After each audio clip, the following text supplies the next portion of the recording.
Hello friends, स्वागत है आप सभी का हमारे इस यूट्यूब चैनल मेजर टारगेट पर। तो फ्रेंड्स, आज हम लोग लेके हैं क्लास 10 की विज्ञान यानी कि रसायन शास्त्र में केमिस्ट्री में हम लोग गेस क्वेश्चंस को देखेंगे जो आपके मैट्रिक एग्जाम के लिए बहुत इंपॉर्टेंट है और ये आपका फाइनल एग्जाम का फाइनल रिवीजन वीडियो, इसीलिए इसे संपूर्ण शुरू से लेकर आखिरी तक जरूर देखिएगा। और ये आपका केमिस्ट्री का गेस क्वेश्चन का तीसरा वीडियो और लास्ट वीडियो है। इसमें हम लोग 80 ऑब्जेक्टिव क्वेश्चंस को देखेंगे जो आपके आने वाले मैट्रिक बोर्ड परीक्षा के लिए बहुत इंपॉर्टेंट है। सारे के सारे प्रश्न आपका प्रीवियस ईयर में बार बार पूछा हुआ प्रश्न है, गेस क्वेश्चन से और मॉडल पेपर पर आधारित सारा प्रश्न है। तो इसमें हम लोग 80 क्वेश्चंस को गेस किए हैं जो आपके आने वाले मैट्रिक बोर्ड परीक्षा के लिए बहुत इंपॉर्टेंट है। अगर सारा प्रश्न को देख लेते हैं ना, इससे बाहर आपको एक भी प्रश्न नहीं देखने को मिलेगा। 100% यही से आपका सारा का सारा प्रश्न आने वाला है। तो जल्दी से वीडियो को लाइक कर दीजिए। उससे पहले हमारे चैनल पर नए हैं ना तो प्लीज चैनल को सब्सक्राइब करके बेल आइकन को प्रेस जरूर कर दीजिएगा। तो देखते हैं आज का प्रश्न। तो फ्रेंड्स देखिए यहाँ पे आज का फर्स्ट प्रश्न क्या करा है कि धातु का पतले तार के रूप में खींचने की क्षमता को क्या कहते हैं। बताइए यहाँ पे कि धातु का पतले तार के रूप में खींचने की क्षमता को हम लोग क्या कहते हैं, तन्यता कहते हैं। यानी कि यहाँ पे हमारा ऑप्शन नंबर बी जो है ना बिल्कुल सही उत्तर हो जाएगा। काफी महत्वपूर्ण प्रश्न यहाँ पे हम लोग सिलेक्टेड किए हैं। अब देखिए यहाँ पे दूसरा प्रश्न क्या करा है कि कुछ धातुओं को पीटकर पतली चादर बनाया जा सकता है, इस गुणधर्म को क्या कहते हैं। बताइए यहाँ पे कि कुछ धातु ऐसा होता है जिसको पीटकर हम लोग क्या करते हैं, उसका पतली चादर बनाते हैं। तो इस गुणधर्म को हम लोग, इस प्रॉपर्टीज को हम लोग क्या कहते हैं, आघातवर्धीयता कहते हैं। यहाँ पे जो है ना हमारा ऑप्शन नंबर बी बिल्कुल सही उत्तर हो जाएगा। अब आइए फ्रेंड्स देखिए यहाँ पे तीसरा प्रश्न क्या कराए कि सबसे कठोर प्राकृतिक पदार्थ कौन है। बताइए यहाँ पे कि सबसे कठोर, सबसे हार्ड जो है ना प्राकृतिक पदार्थ कौन होता है। तो आप सभी को पता होगा हीरा होता है, यानी कि डायमंड होता है। यानी कि जो है ना यहाँ पे हमारा ऑप्शन नंबर बी बिल्कुल सही उत्तर हो जाएगा। अब आइए देखिए यहाँ पे नेक्स्ट प्रश्न काफी महत्वपूर्ण है कि एल्युमिनियम पर मोटी ऑक्साइड की परत बनाने की प्रक्रिया को क्या कहते हैं। बताइए यहाँ पे कि एल्युमिनियम पर जब हम लोग मोटी ऑक्साइड की परत बनाते हैं तो इस प्रोसेस को क्या कहते हैं। काफी महत्वपूर्ण है, आपके प्रीवियस ईयर में बार बार पूछा हुआ प्रश्न है। तो इसको हम लोग कहेंगे एथोडीकरण। यहाँ पे जो है ना हमारा ऑप्शन नंबर ए बिल्कुल सही उत्तर हो जाएगा। अब आइए देखिए यहाँ पे नेक्स्ट प्रश्न क्या करा है कि जो धातुएं कठोर सतह से टकराने पर आवाज उत्पन्न करती है उन्हें हम लोग क्या कहते हैं। बताइए यहाँ पे कि जो भी धातुएं कठोर सतह से टकराने पर आवाज उत्पन्न करती है तो उसे हम लोग क्या कहते हैं, धात्विक यानी कि सोनोरस कहते हैं। यहाँ पे जो है ना और ऑप्शन नंबर बी बिल्कुल सही उत्तर हो जाएगा। अब आइए फ्रेंड्स देखिए यहाँ पे नेक्स्ट प्रश्न काफी महत्वपूर्ण है कि सबसे अधिक तन्य धातु कौन है। तो यहाँ पे जो ना सबसे अधिक तन्य धातु आप सभी को पहचानना है। तो यहाँ पे सोना जो होगा ना सबसे अधिक तन्य धातु होगा। यहाँ पे जो है ना हमारा ऑप्शन नंबर डी बिल्कुल सही उत्तर हो जाएगा।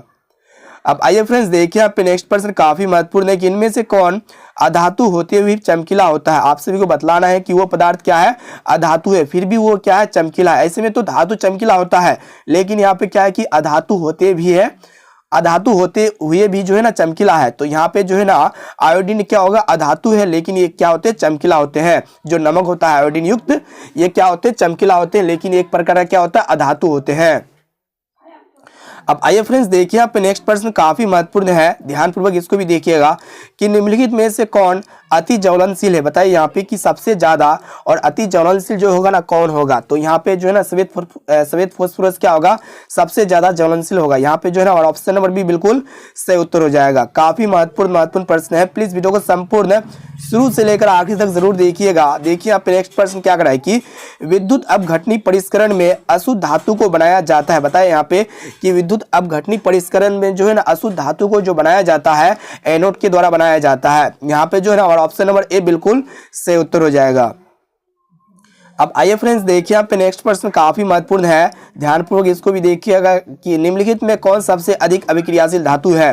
तो बताइए यहाँ पे कि सबसे अधिक अभिक्रियाशील जो धातु होगा ना वो क्या होगा, पोटेशियम होगा। यहाँ पे हमारा ऑप्शन नंबर डी बिल्कुल सही उत्तर हो जाएगा, जिसका संकेत क्या होता है, कि होता है पोटेशियम का। अब आइए फ्रेंड्स देखिए यहाँ पे नेक्स्ट प्रश्न काफी महत्वपूर्ण है, यहाँ पे आपसे बतलाना है कि वल्कनीकरण की प्रक्रिया में प्राकृतिक रबर के साथ निम्नलिखित में से क्या मिलाया जाता है। बताया यहाँ पे कि वल्कनीकरण की प्रक्रिया में प्राकृतिक रबर के साथ जो है ना निम्नलिखित में से क्या मिलाया जाता है। तो यहाँ पे साधारण गंधक मिलाया जाता है। यहाँ पे जो है ना हमारा ऑप्शन नंबर ए बिल्कुल सही उत्तर हो जाएगा। अब आइए फ्रेंड्स देखिए यहाँ पे नेक्स्ट प्रश्न काफी महत्वपूर्ण है कि 1 ग्राम सोना से कितना लंबा तार बनाया जा सकता है। बताइए यहाँ पे कि 1 ग्राम सोना से जो है ना कितना लंबा तार बनाया जा सकता है। तो 2 किलोमीटर। यहाँ पे हमारा ऑप्शन नंबर बी बिल्कुल सही उत्तर हो जाएगा। काफी महत्वपूर्ण प्रश्न है। अब आइए देखिए आप नेक्स्ट प्रश्न क्या कराए कि कमरे के ताप पर मरकरी धातु किस अवस्था में पाई जाती है। बताइए यहाँ पे कि कमरे के ताप पर जो है ना मरकरी जो धातु होता है ये कौन सा स्टेट में पाया जाता है, तो ये द्रव अवस्था में पाया जाता है। यानी कि यहाँ पे जो है ना हमारा ऑप्शन नंबर बी बिल्कुल सही उत्तर हो जाएगा, द्रव। अब आइए फ्रेंड्स देखिए यहाँ पे नेक्स्ट प्रश्न काफी महत्वपूर्ण है, ध्यानपूर्वक इसको भी देखिएगा कि व्यावसायिक स्तर पर एल्युमिनियम धातु का निष्कर्षण किस अयस्क से किया जाता है। बताइए यहाँ पे कि व्यावसायिक स्तर पर एल्युमिनियम धातु का जो निष्कर्षण किया जाता है ना, यह किस अयस्क से किया जाता है। तो यहाँ पे हम लोग बॉक्साइट अयस्क से करते हैं, जिसका रासायनिक सूत्र होता है Al2O3 2H2। इसको भी ध्यानपूर्वक आप लोग याद रखिएगा। अब चलिए फ्रेंड्स अगला प्रश्न को देखते हैं। देखिए यहाँ पे एक प्रश्न काफी महत्वपूर्ण है कि लोहे के निष्कर्षण में चूना पत्थर कैल्शियम सिलिकेट यानी कि CaSiO4 एक यौगिक बनाता है, यह यौगिक कहलाता है। तो बताइए यहाँ पे कि लोहे के निष्कर्षण में चूना पत्थर कैल्शियम सिलिकेट एक यौगिक बनाता है और इस यौगिक का नाम जो होता है ना धातुमल होता है। यानी कि यहाँ पे जो है ना हमारा ऑप्शन नंबर डी बिल्कुल सही उत्तर हो जाएगा। अब आइए फ्रेंड्स देखते हैं नेक्स्ट प्रश्न, काफी महत्वपूर्ण प्रश्न को देख रहे हैं, प्लीज वीडियो को संपूर्ण शुरू से लेकर आखिर तक जरूर देखिए। अब आइए फ्रेंड्स देखिए यहाँ पे नेक्स्ट प्रश्न काफी महत्वपूर्ण है कि किसी तत्व के गुणधर्म का दो या दो से अधिक विभिन्न रूपों में प्रस्तुतिकरण तत्व की क्या कहलाती है। तो यहाँ पे जो है ना आप सभी को बतलाना है कि किसी भी तत्व के गुणधर्म का दो या दो से अधिक विभिन्न रूपों में प्रस्तुतिकरण तत्व का क्या कहलाती है। तो यहाँ पे जो है ना इसे हम लोग कहते हैं अपरूपता। यहाँ पे हमारा ऑप्शन नंबर ए बिल्कुल सही उत्तर हो जाएगा। काफी महत्वपूर्ण प्रश्न को देख रहे, प्लीज वीडियो को संपूर्ण शुरू से लेकर आखिर तक देख लेते हैं। तो केमिस्ट्री में जितने भी प्रश्न पूछे जाएंगे सारा का सारा प्रश्न यहीं से रहेगा, इससे बाहर आपको एक भी प्रश्न नहीं देखने को मिलेगा। हम लोग बहुत जल्दी सब्जेक्टिव टाइप भी प्रश्न करवाएंगे, जो आपके आने वाले मैट्रिक बोर्ड परीक्षा में यहीं से 100% प्रश्न रहेगा ही। अब देखिए यहाँ पे नेक्स्ट प्रश्न क्या कराए कि कार्बन हाइड्रोजन से संयोग कर बनाता है। बताइए यहाँ पे कि कार्बन हाइड्रोजन से संयोग कर क्या बनाता है। तो हाइड्रोकार्बन बनाते हैं। यानी कि यहाँ पे जो है ना हमारा ऑप्शन नंबर भी बिल्कुल सही उत्तर हो जाएगा। कार्बन हाइड्रोजन से संयोग कर क्या बनाते हैं, हाइड्रोकार्बन बनाते हैं। अब चलिए फ्रेंड्स अगला प्रश्न देखते हैं। देखिए यहाँ पे नेक्स्ट प्रश्न काफी महत्वपूर्ण है कि वायुमंडल में CO2 गैस की उपस्थिति है। बताइए यहाँ पे कि वायुमंडल में जो है ना CO2 गैस की जो उपस्थिति है कितना है, 0.03% है। यहाँ पे हमारा ऑप्शन नंबर सी बिल्कुल सही उत्तर हो जाएगा। काफी महत्वपूर्ण प्रश्न है। अब आइए देखिए यहाँ पे नेक्स्ट प्रश्न क्या कराए कि सल्फ्यूरिक अम्ल का अनुसूत्र होता है। काफी महत्वपूर्ण है। तो दोस्तों सल्फ्यूरिक अम्ल जो होता है ना, इसका जो अनुसूत्र होता है H2SO4 होता है। यहाँ पे हमारा ऑप्शन नंबर भी बिल्कुल सही उत्तर हो जाएगा। काफी महत्वपूर्ण प्रश्न है। अब आइए फ्रेंड्स देखिए यहाँ पे नेक्स्ट प्रश्न क्या कराए कि कार्बोक्सिलिक एसिड समूह कौन है। तो यहाँ पे जो है ना कार्बोक्सिलिक एसिड समूह जो होगा ना आपका होगा सिंगल बॉन्ड COOH। यहाँ पे हमारा ऑप्शन नंबर बी जो है ना बिल्कुल सही उत्तर हो जाएगा। अब आइए दोस्तों अगला प्रश्न देखते हैं, काफी महत्वपूर्ण। अब आइए फ्रेंड्स देखिए आप नेक्स्ट प्रश्न क्या कराए कि इथोलिन में कार्बन कार्बन के बीच दो आबंध मौजूद है, जिनमें क्या होते हैं। बताइए यहाँ पे कि इथोलिन में जो है ना कार्बन कार्बन के बीच दो आबंध मौजूद होते हैं, जिनमें क्या होते हैं, दोनों सिग्मा आबंध होते हैं। यहाँ पे हमारा ऑप्शन नंबर भी बिल्कुल सही उत्तर हो जाएगा। अब आइए दोस्तों अगला प्रश्न देखते हैं।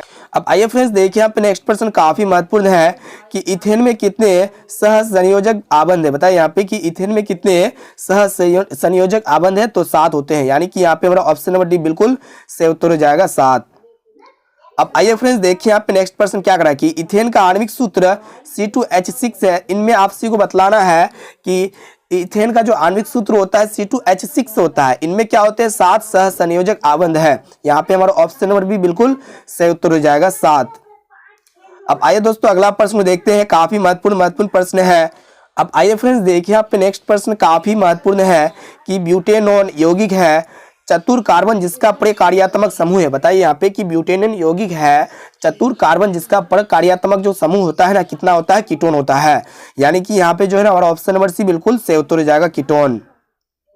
अब आइए फ्रेंड्स देखिए यहाँ पे नेक्स्ट प्रश्न काफी महत्वपूर्ण है कि खाना बनाते समय यदि बर्तन की तली बाहर से काली हो रही हो तो इसका मतलब क्या होता है। बताइए यहाँ पे कि यदि खाना बनाते समय बर्तन की तली बाहर से काली हो रही है, जो इसका मतलब जो होता है क्या भोजन पूरी तरह से पक चुकी है, या फिर ईंधन पूरी तरह से नहीं जल रहा है, या फिर इंद्र आर्द्र है, या फिर ईंधन पूरी तरह से जल रहा है। तो यहाँ पे खाना बनाते समय यदि बर्तन की तली बाहर से काली हो रही है तो इसका मतलब क्या होता है कि ईंधन जो है ना पूरी तरह से अच्छा तरह से नहीं जल रहा है। यहाँ पे हमारा ऑप्शन नंबर बी बिल्कुल सही उत्तर हो जाएगा। अब आइए फ्रेंड्स देखिए यहाँ पे नेक्स्ट प्रश्न देखिए यहाँ पे क्या कर रहा है कि सरलतम हाइड्रोकार्बन है। बताया यहाँ पे कि सरलतम जो हाइड्रोकार्बन होते हैं ना वो आपका मीथेन होते हैं। यहाँ पे हमारा ऑप्शन नंबर ए बिल्कुल सही उत्तर हो जाएगा, मीथेन। अब देखिए यहाँ पे नेक्स्ट प्रश्न क्या कर रहा है कि CnH2n+2 किसका सामान्य सूत्र है। ये भी प्रश्न काफी महत्वपूर्ण है आपकी बोर्ड परीक्षा के लिए।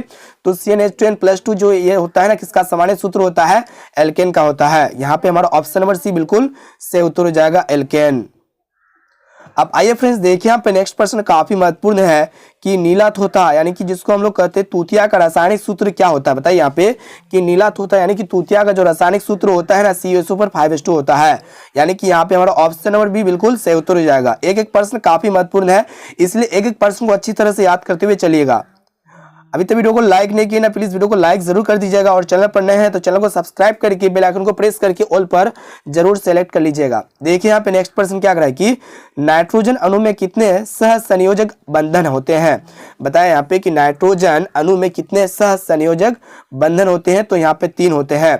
यानी कि यहाँ पे जो है ना हमारा ऑप्शन नंबर सी बिल्कुल सही उत्तर हो जाएगा, 3।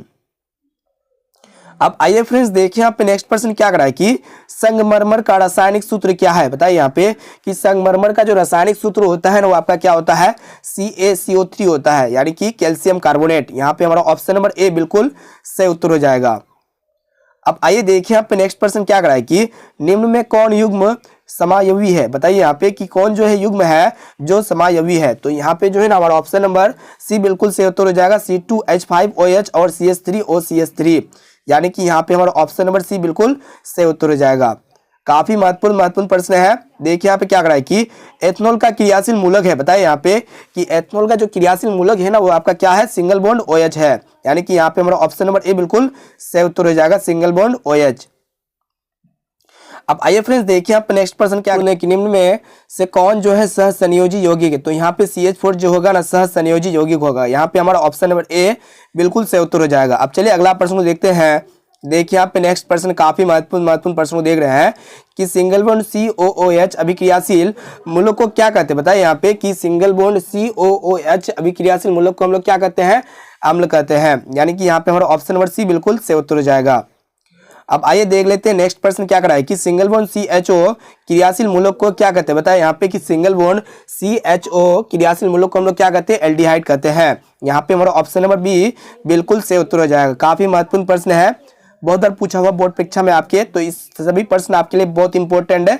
एक एक प्रश्न को अच्छी तरह से याद करते हुए चलिए। देखिए यहाँ पे क्या करा कि चीनी का रासायनिक सूत्र क्या है। बताइए यहाँ पे कि चीनी का जो रासायनिक सूत्र होता है ना वो आपका क्या होता है, C12H22O11 होता है। यानी कि यहाँ पे हमारा ऑप्शन नंबर सी बिल्कुल सही उत्तर हो जाएगा, C12H22O11। अब आइए फ्रेंड्स देखिए यहाँ पे नेक्स्ट प्रश्न काफी महत्वपूर्ण है कि सोडियम कार्बोनेट का अणुसूत्र है। बताइए यहाँ पे कि सोडियम कार्बोनेट का जो अणुसूत्र होता है ना वो आपका क्या होता है, Na2CO3 होता है। यानी कि यहाँ पे हमारा ऑप्शन नंबर ए बिल्कुल सही उत्तर हो जाएगा। अब आइए फ्रेंड्स देखते हैं नेक्स्ट प्रश्न को। देखिए यहाँ पे क्या करा है कि कार्बोनिल समूह को सूचित किया जाता है। बताइए यहाँ पे कि कार्बोनिल समूह को सूचित किया जाता है किसके द्वारा से, सिंगल बॉन्ड CO द्वारा से। यानी कि यहाँ पे हमारा ऑप्शन नंबर सी बिल्कुल सही उत्तर हो जाएगा। अब देखिए यहाँ पे नेक्स्ट प्रश्न क्या कर रहा है कि इथाइल अल्कोहल का अणुसूत्र होता है। तो फ्रेंड्स बताइए यहाँ पे कि इथाइल अल्कोहल का जो अणुसूत्र होता है ना क्या होता है, C2H5OH होता है। यानी कि यहाँ पे हमारा ऑप्शन नंबर बी बिल्कुल सही उत्तर हो जाएगा।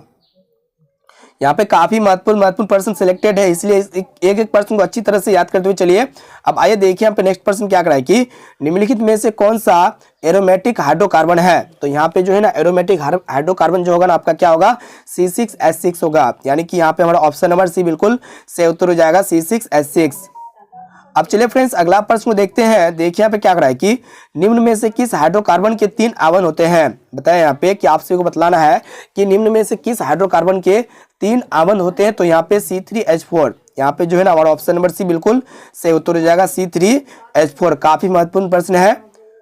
अब आइए फ्रेंड्स देखिए यहाँ पे नेक्स्ट प्रश्न क्या कर रहा है कि आवर्त सारणी के उद्ग्रह स्तंभ को क्या कहा जाता है। बहुत इंपॉर्टेंट प्रश्न है दोस्तों। आवर्त सारणी के उद्ग्रह स्तंभ को जो हम लोग कहते हैं ना वर्ग कहते हैं। यानी कि यहाँ पे जो है ना हमारा ऑप्शन नंबर ए बिल्कुल सही उत्तर हो जाएगा। अब आइए देखिए यहाँ पे नेक्स्ट प्रश्न क्या कर रहा है कि आवर्त सारणी के प्रथम वर्ग के सदस्य है। बताइए यहाँ पे कि आवर्त सारणी के प्रथम वर्ग के जो सदस्य होते हैं ना वो आपका क्या होते हैं, क्षारीय धातु होते हैं। यानी कि जो है ना यहाँ पे हमारा ऑप्शन नंबर बी बिल्कुल सही उत्तर हो जाएगा, क्षारीय धातु। अब चलिए फ्रेंड्स अगला प्रश्न को देखते हैं। देखिए यहाँ पे क्या करा है कि आवर्त सारणी में शून्य समूह का तत्व है। तो बताइए यहाँ पे कि आवर्त सारणी में जो है ना शून्य समूह का जो तत्व है ना वो कौन है? तो हीलियम है। यानी कि यहाँ पे हमारा ऑप्शन नंबर बी बिल्कुल सही उत्तर हो जाएगा। और लास्ट में आप लोग हमें बताना कि इनमें से आपको कितना प्रश्न रिविजन करते हुए आए तो आपको याद है। अब चलिए देखिए यहाँ पे नेक्स्ट प्रश्न क्या कर रहा है कि मीथेन में कितने सह संयोजक बंधन होते हैं? बताइए यहाँ पे कि मीथेन में कितने जो है ना सह संयोजक बंधन होते हैं? तो यहाँ पे 4 होते हैं। यानी कि यहाँ पे हमारा ऑप्शन नंबर बी बिल्कुल सही उत्तर हो जाएगा 4। अब आइए फ्रेंड्स देखिए यहाँ पे नेक्स्ट प्रश्न काफी महत्वपूर्ण है कि आधुनिक आवर्त सारणी में तत्वों के वर्गीकरण का आधार है। बताए यहाँ पे कि आधुनिक आवर्त सारणी में तत्वों के वर्गीकरण का जो आधार है ना वो आपका क्या है? परमाणु संख्या है। यहाँ पे हमारा ऑप्शन नंबर डी बिल्कुल सही उत्तर हो जाएगा। अब चलिए देखते हैं नेक्स्ट प्रश्न को। देखिए यहाँ पे क्या करा है कि अमोनिया के एक अणु में नाइट्रोजन एवं हाइड्रोजन के परमाणु की संख्या का अनुपात है। बताए यहाँ पे कि अमोनिया के एक अणु में जो है ना नाइट्रोजन और हाइड्रोजन के जो परमाणु की संख्या का अनुपात होते हैं ना वो आपका क्या होते हैं? 1:3 होते हैं। यानी कि यहाँ पे जो है ना हमारा ऑप्शन नंबर सी बिल्कुल सही उत्तर हो जाएगा। अब आइए फ्रेंड्स देखिए यहाँ पे नेक्स्ट प्रश्न क्या कर रहा है कि लोहे की परमाणु संख्या है। तो आप सभी को पता होगा जो फेरम होता है, Fe होता है, उसकी जो परमाणु संख्या होता है, जो लोहा होता है, जो आयरन होता है, इसका क्या होता है? 26 होता है। यानी कि यहाँ पे जो है ना हमारा ऑप्शन नंबर बी बिल्कुल सही उत्तर हो जाएगा 26। लोहे की परमाणु संख्या कितना होता है? 26 होता है। अब चलिए फ्रेंड्स अगला प्रश्न देखते हैं। देखिए यहाँ पे क्या करा है कि आधुनिक आवर्त सारणी में वर्गों की संख्या यानी कि ऊर्ध्वाधर स्तंभ या समूह की संख्या होती है। तो क्या होता है? तो यहाँ पे जो है ना हमारा ऑप्शन नंबर बी बिल्कुल सही उत्तर हो जाएगा 18 होती है। अब चलिए फ्रेंड्स अगला प्रश्न देखते हैं। देखिए यहाँ पे क्या करा है कि ओजोन के एक अणु में ऑक्सीजन की परमाणु की संख्या होती है। बताइए यहाँ पे कि ओजोन के एक अणु में ऑक्सीजन की जो परमाणु संख्या होती है ना वो कितना होता है? तो देखिए ओजोन का जो सूत्र होता है वो 3 होता है। यानी कि ओजोन के एक अणु में परमाणु की जो संख्या होता है, ऑक्सीजन की संख्या होता है, कितना होता है? 3 होता है। यानी कि यहाँ पे हमारा ऑप्शन नंबर सी बिल्कुल सही उत्तर हो जाएगा 3। और ओजोन का जो सूत्र होता है क्या होता है? O3 होता है। इसलिए ओजोन में जो है ना ऑक्सीजन के परमाणु की संख्या जो कितना होता है? 3 होता है। अब आइए फ्रेंड्स देखिए यहाँ पे नेक्स्ट प्रश्न क्या है? आवर्त सारणी में कितने आवर्त क्षैतिज पंक्तियां होते हैं? तो यहाँ पे 7 हो जाएगा। ऑप्शन नंबर सी बिल्कुल सही उत्तर हो जाएगा। अब चलिए देखिए यहाँ पे नेक्स्ट प्रश्न क्या करा है कि हीलियम कैसा तत्व है? दोस्तों हीलियम एक प्रकार का कैसा तत्व होता है? अक्रिय होता है। यानी कि यहाँ पे हमारा ऑप्शन नंबर ए बिल्कुल सही उत्तर हो जाएगा। अब चलिए देखिए यहाँ पे नेक्स्ट प्रश्न काफी महत्वपूर्ण है कि आवर्त सारणी में कितने आवर्त है? बहुत बार पूछे हुए प्रश्न है। तो आवर्त सारणी में जो आवर्त होते हैं ना 7 होते हैं। यानी कि यहाँ पे हमारा ऑप्शन नंबर ए बिल्कुल सही उत्तर हो जाएगा 7। अब चलिए फ्रेंड्स अगला प्रश्न देखते हैं कि त्रिक का नियम निम्नलिखित में से किसके द्वारा प्रतिपादित किया गया? तो दोस्तों त्रिक का जो नियम जो प्रतिपादित किया गया था ना किसके द्वारा किया गया था? डोबे-रायनर के द्वारा। यहाँ पे हमारा ऑप्शन नंबर भी बिल्कुल सही उत्तर हो जाएगा डोबे-रायनर के द्वारा। अब चलिए फ्रेंड्स अगला प्रश्न देख लेते हैं। देखिए यहाँ पे काफी महत्वपूर्ण ये भी प्रश्न है कि अष्टक का नियम निम्नलिखित में से किसके द्वारा प्रस्तुत किया गया है? तो दोस्तों अष्टक का नियम जो है ना किसके द्वारा प्रस्तुत किया गया है? तो डोबे-रायनर के द्वारा। यहाँ पे हमारा ऑप्शन नंबर सी बिल्कुल सही उत्तर हो जाएगा। अब आइए फ्रेंड्स देखिए यहाँ पे नेक्स्ट प्रश्न क्या करा है कि मेंडलीफ के आवर्ती नियम के अनुसार तत्वों के गुणधर्म इनमें से किनका आवर्ती फलन होते हैं? यहाँ पे आपको बतलाना है कि मेंडलीफ के आवर्त नियम के अनुसार जो है तत्वों के गुणधर्म इनमें से किनकी आवर्त फलन होते हैं? तो परमाणु द्रव्यमान के। यानी कि यहाँ पे जो है ना हमारा ऑप्शन नंबर भी बिल्कुल सही उत्तर हो जाएगा परमाणु द्रव्यमान। अब चलिए फ्रेंड्स अगला प्रश्न देखते हैं। आइए फ्रेंड्स देखिए यहाँ पे नेक्स्ट प्रश्न काफी महत्वपूर्ण है कि मेंडलीफ ने तत्वों को किसके बढ़ते क्रम में वर्गीकृत किया? तो यहाँ पे आपसे बतलाना है कि मेंडलीफ ने जो है ना तत्वों को किसके बढ़ते क्रम में वर्गीकृत किया है? तो परमाणु द्रव्यमान के। यानी कि यहाँ पे जो है ना हमारा ऑप्शन नंबर सी बिल्कुल सही उत्तर हो जाएगा परमाणु द्रव्यमान की। एक एक प्रश्न को अच्छी तरह से याद करते हुए चलिए, काफी महत्वपूर्ण प्रश्न है। अब आइए देखिए यहाँ पे नेक्स्ट प्रश्न क्या करा है कि आवर्त सारणी के किसी समूह में, यहाँ पे आपसे बतलाना है कि आवर्त सारणी के किसी समूह विशेष में तत्वों को विद्युत धनात्मक अभिलक्षण ऊपर से नीचे की ओर आने पर क्या होता है? बताए यहाँ पे कि आवर्त सारणी के किसी भी समूह विशेष में तत्वों के विद्युत धनात्मक अभिलक्षण ऊपर से नीचे की ओर आने जाने से क्या होता है? तो यहाँ पे जो है ना हमारा ऑप्शन नंबर ए बिल्कुल सही उत्तर हो जाएगा बढ़ता है। अब आइए फ्रेंड्स देखिए यहाँ पे नेक्स्ट प्रश्न क्या करा है कि आवर्त सारणी के किसी आवर्त में बाएं से दाएं जाने पर तत्वों के ऑक्साइड की अम्लीय प्रकृति क्या होती है? बताइए बढ़ती है या फिर घटती है? तो यहाँ पे जो है ना आवर्त सारणी के किसी भी आवर्त में जब बाएं से दाएं जाते हैं तो तत्वों के ऑक्साइड की जो अम्लीय प्रकृति होती है वो आपका बढ़ जाती है। यानी कि यहाँ पे हमारा ऑप्शन नंबर बी बिल्कुल सही उत्तर हो जाएगा। अब आइए फ्रेंड्स देखिए यहाँ पे नेक्स्ट प्रश्न क्या कर रहा है कि निम्नलिखित में से सबसे अधिक अभिक्रियाशील हेलोजन कौन है। तो यहाँ पे आप सभी को 4 हेलोजन दिया हुआ है और जो सबसे अधिक अभिक्रियाशील हेलोजन होगा ना वो आपका कौन होगा, तो फ्लोरीन हो जाएगा। यानी कि यहाँ पे हमारा ऑप्शन नंबर ए बिल्कुल सही उत्तर हो जाएगा, फ्लोरीन। अब आइए फ्रेंड्स देखिए यहाँ पे नेक्स्ट प्रश्न काफी महत्वपूर्ण है। संपूर्ण वीडियो को शुरू से लेकर आखिरी तक जरूर देखिएगा, यहीं से आपका सारा प्रश्न आएगा ही आएगा। देखिए यहाँ पे क्या करा कि निम्नलिखित में से कौन सबसे अधिक क्षारकीय होगा। तो यहाँ पे सबसे अधिक जो क्षारकीय होगा वो कौन होगा, Na2O होगा। यानी कि यहाँ पे हमारा ऑप्शन नंबर ए बिल्कुल सही उत्तर हो जाएगा, Na2O। अब चलिए फ्रेंड्स अगला प्रश्न देखते हैं। देखिए यहाँ पे क्या करा कि आवर्त सारणी के समूह फर्स्ट के तत्व कहलाते हैं। यानी कि आवर्त सारणी के समूह एक के जो तत्व कहलाते हैं ना वो आपका क्या कहलाते हैं, संक्रमण तत्व कहलाते हैं। यानी कि यहाँ पे जो है ना हमारा ऑप्शन नंबर बी बिल्कुल सही उत्तर हो जाएगा, संक्रमण तत्व। अब आइए फ्रेंड्स देखिए यहाँ पे नेक्स्ट प्रश्न क्या करा है कि मैग्नीशियम आवर्त सारणी के किस समूह का सदस्य है। बताइए यहाँ पे कि मैग्नीशियम आवर्त सारणी के किस समूह का सदस्य है। तो यहाँ पे समूह 2 का। यानी कि यहाँ पे हमारा ऑप्शन नंबर बी बिल्कुल सही उत्तर हो जाएगा, समूह 2। अब चलिए फ्रेंड्स अगला प्रश्न देखते हैं। देखिए यहाँ पे क्या कर रहा है कि तत्वों के निम्नलिखित में, यहाँ पे आपसे बतलाना है कि तत्वों के निम्नलिखित जोड़ों में किनके रासायनिक आचरण यानी कि केमिकल बिहेवियर समान होंगे। तो यहाँ पे तत्वों के निम्नलिखित जोड़ों में किनके रासायनिक आचरण यानी कि केमिकल बिहेवियर समान होंगे। तो यहाँ पे जो है ना हमारा option number D right answer हो जाएगा, नाइट्रोजन एवं फास्फोरस के। अब चलिए फ्रेंड्स अगला प्रश्न देखते हैं।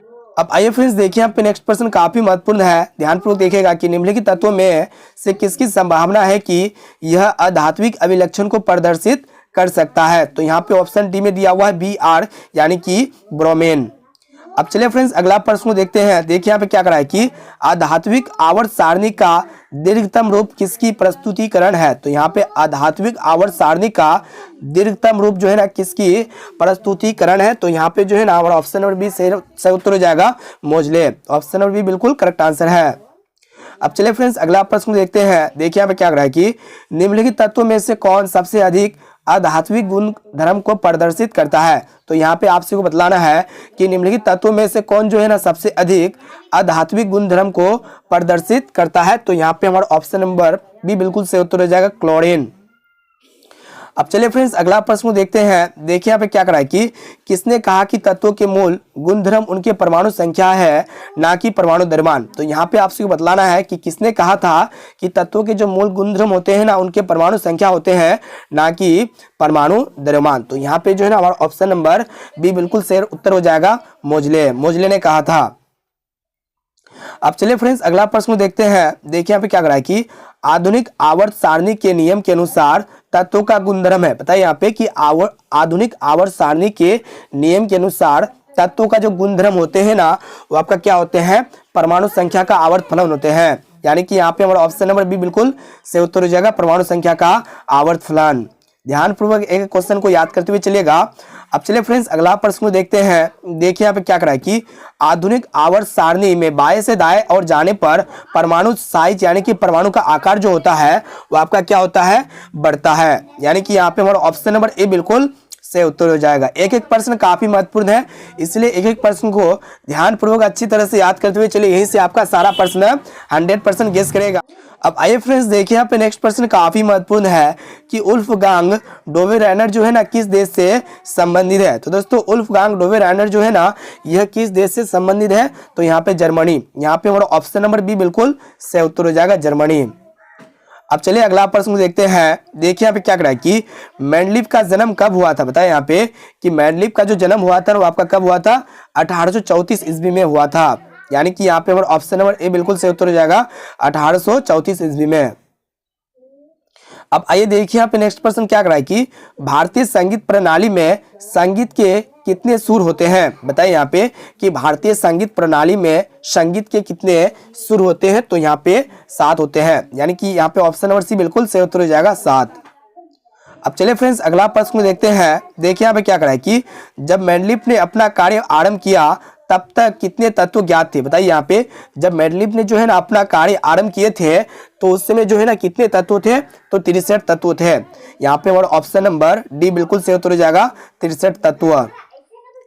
अब आइए फ्रेंड्स देखिए यहाँ पे नेक्स्ट प्रश्न क्या करा है कि पूर्ण है कि आधुनिक आवर्त सारणी में परमाणु साइज से क्या पता चलता है। बताइए यहाँ पे कि आधुनिक आवर्त सारणी में परमाणु साइज से क्या पता चलता है। तो यहाँ पे जो है ना हमारा ऑप्शन नंबर बी बिल्कुल सही उत्तर हो जाएगा, परमाणु की त्रिज्या। काफी महत्वपूर्ण प्रश्न है। अब चलिए फ्रेंड्स देखिए यहाँ पे नेक्स्ट प्रश्न क्या करा है कि 1 pm यानी कि पिकोमीटर कितने मीटर के बराबर होता है। बताए यहाँ पे कि 1 pm यानी कि पिकोमीटर जो है ना कितने मीटर के बराबर होता है। तो यहाँ पे जो है ना 10 की पावर -12 मीटर के बराबर होता है, यानी कि यहाँ पे हमारा ऑप्शन नंबर सी बिल्कुल सही उत्तर हो जाएगा, 10 की पावर -12 मीटर से। अब चलिए फ्रेंड्स अगला प्रश्न देखते हैं। देखिए यहाँ पे क्या करा है कि किसी भी तत्व की संयोजकता कैसे निर्धारित की जाती है, यानी कि किसी भी एलिमेंट की वैलेंसी जो है ना कैसे निर्धारित की जाती है। तो इलेक्ट्रॉन की संख्या से, यानी कि यहाँ पे हमारा ऑप्शन नंबर ए बिल्कुल सही उत्तर हो जाएगा। इसमें हम लोग काफी महत्वपूर्ण प्रश्न देखिए जो आपके आने वाले मैट्रिक बोर्ड परीक्षा के लिए बहुत इंपॉर्टेंट है। यहीं से सारा प्रश्न गेस करेगा, 100% यहीं से सारा प्रश्न लड़ेगा। इसलिए संपूर्ण शुरू से लेकर आखिर तक वीडियो को देख लिए। इससे पहले पार्ट 1 और पार्ट 2 वीडियो को नहीं देखे तो उसको भी संपूर्ण शुरू से लेकर आखिर तक जरूर देख लीजिएगा। अब चलिए फ्रेंड्स देखते हैं आज का होमवर्क प्रश्न। देखिए यहाँ पे आज का होमवर्क प्रश्न क्या है, इसका जवाब आप सभी को कमेंट करना होगा। देखिए यहाँ पे क्या करा है कि टार्टरिक अम्ल इनमें से किस में पाया जाता है। टमाटर में पाया जाता है, या फिर इमली में पाया जाता है, या फिर दही में पाया जाता है, या फिर सिरका में पाया जाता है। तो इसका सही उत्तर क्या होगा आप लोग कमेंट करके जरूर बताइए। अब आइए देखिए यहाँ पे अभी तो वीडियो को लाइक नहीं किए ना तो प्लीज वीडियो को लाइक जरूर कर दीजिएगा, और हमारे चैनल पर नए हैं तो चैनल को सब्सक्राइब करके बेल आइकन को प्रेस करके ऑल पर जरूर सेलेक्ट कर लीजिएगा, और इस वीडियो को अपने दोस्तों में एक बार जरूर शेयर कर दीजिएगा। और इस वीडियो को संपूर्ण शुरू से लेकर आखिरी तक देखने के लिए थैंक यू। फिर मिलते हैं जल्द ही अगले वीडियो पे।